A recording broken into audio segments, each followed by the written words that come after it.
Barbara Bush, George H.W., and their children were some of the early parishioners of St. Martin's Episcopal Church.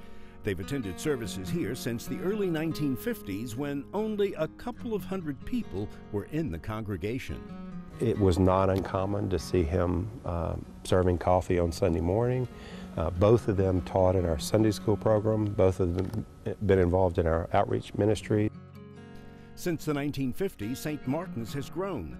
Contemporary worship buildings and pastoral sites have been added on campus, and there's a much larger sanctuary for members of the congregation who prefer traditional church services. The largest Episcopal Church in the United States, and the largest, I say the largest expression of Anglicanism in North America.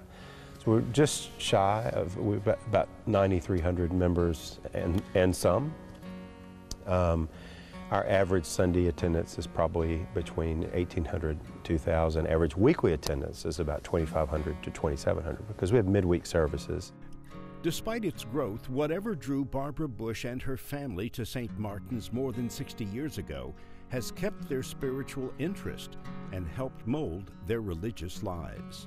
There are plenty of times when we've been really crowded, which is a great problem as a church, and you would see the President or Mrs. Bush or both of them get up and offer their seat to somebody else or scoot over so that people could squeeze in. And it seems every week Mrs. Bush loved talking to other parishioners about all of her children, sharing stories about a son who became president, who much earlier had appeared in children's pageants at church. She was like every other church member and never used her status as the wife of a famous U.S. politician. Barbara and H.W. Bush were not the only high-profile church members of St. Martin's.